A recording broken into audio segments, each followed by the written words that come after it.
welcome back. You're listening to Empowered Living, Life, the Truth, and Being Free. I'm your host, Steve Maraboli. For more information about A Better Today, our speeches, programs, seminars, check out abettertoday.com or stevemaraboli.com. We have programs running all across the United States and in 41 other countries, so check it out, abettertoday.com. We have our newsletter there as well.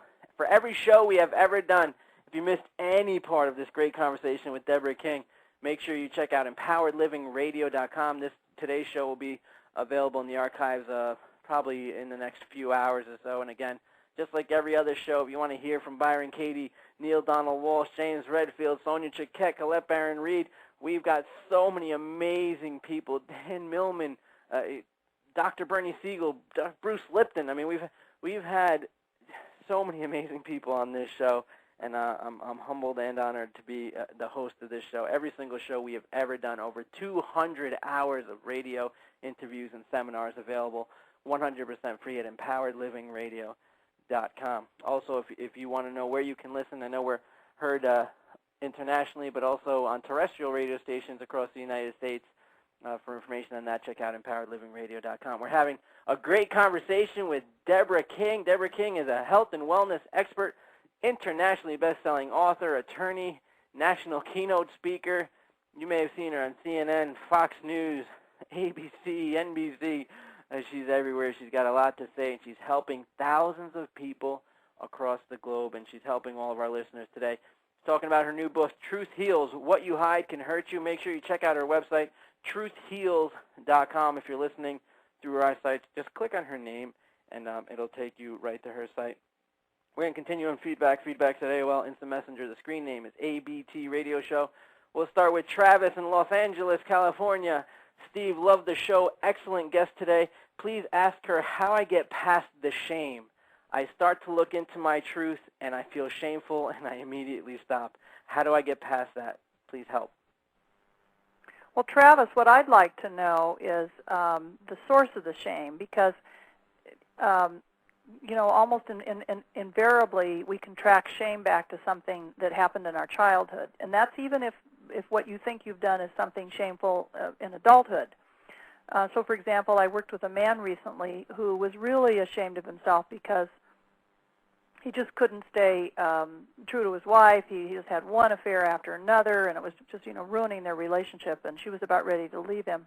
And I helped him track this to experiences he'd had when his mom had died, and he was about 7 or 8 years old, and he had felt just completely lost there without that nurturing presence and that mothering, and he'd ended up transferring that need onto women, any woman, and once he came to grips with those feelings and actually processed all of that agony he'd felt as a little boy, he was able to really change his behavior. So I'd really like for you to track the source of your shame and get past it. You can. I encourage you. Is that how it works, Deborah? Is it that we're born and we're just this like empty kind of slate, and then something happens and they cause like little traumas here and there, and we spend the rest of our lives kind of reflecting that? Yeah, that's exactly how it is, and you just described it very very beautifully. We do arrive, this perfect little being with no negativity, and then just one thing after another happens. That's life. And so it's our role now as we try to refine, improve, and enhance ourselves, as we try to align ourselves with our true selves, that we really do have to face it. Yes. Mm-hmm. That's the whole purpose. That's why we're here. Our main purpose here is to learn more about ourselves. That's our soul, and the way we do that is through interrelationship with others. It's just one relationship after another, and each and every relationship is going to have some issue. And when it isn't that we handle it perfectly, we often don't, because we're human, and so you don't want to ever beat yourself up, because that's a huge waste of time and just sends you into a spiral down into negativity. Instead, you just accept what's happened and accept yourself and say, well, you know what, that's not my strongest point, and I learned a lot from that experience, and you integrate those feelings, and then you move on. Now, I was interested in what you had said, that you had done a lot of work with Master energy healers. How does that differ from any study of psychology? Does it differ? It does differ quite substantially, and psychology is basically a cerebral kind of activity like law.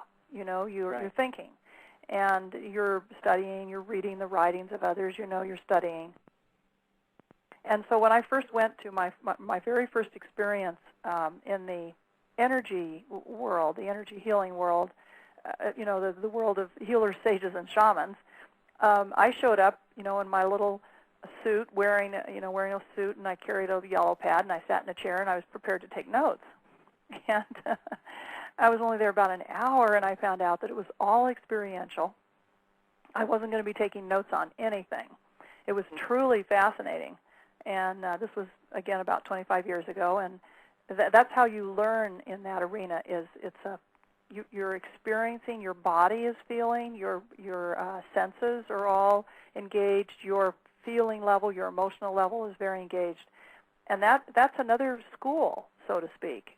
It's another school like you might study psychology or law. This is the school of the emotions and the school of sensation and learning to move energy. I studied with different groups all over the U.S. and then in other countries, and it's been truly fascinating.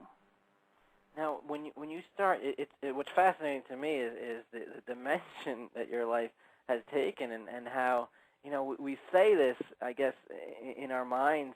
We say on the show often that sometimes the greatest messages come out of the greatest messes, and you go through so much, but you have this depth to you where you can do things in the mind, you can do things in the spirit.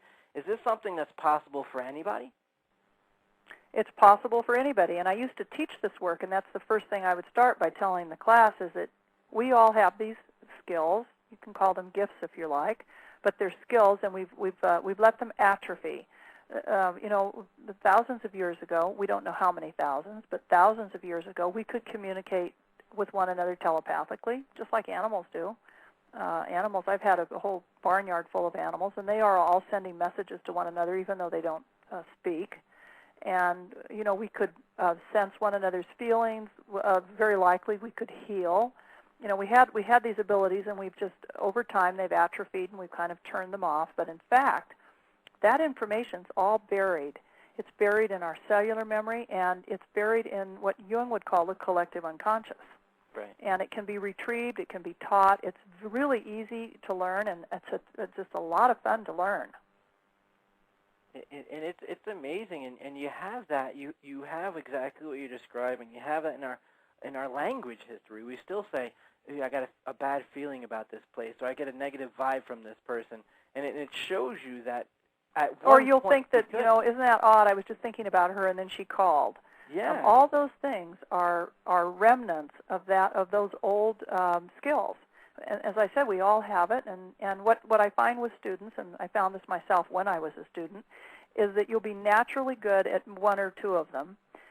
You'll be the star of the class. You'll always get that one right. And then the other 4 or 5, you can learn. They've just a little more atrophied. And it's experiential. So, perhaps we're interviewing someone in the front of the room, and you're in the back of the room, and you might say, "Oh, I think what I'm getting is this," And when I validate that, then you say to yourself, "Oh, I'm on the right track," and that's how it's learned.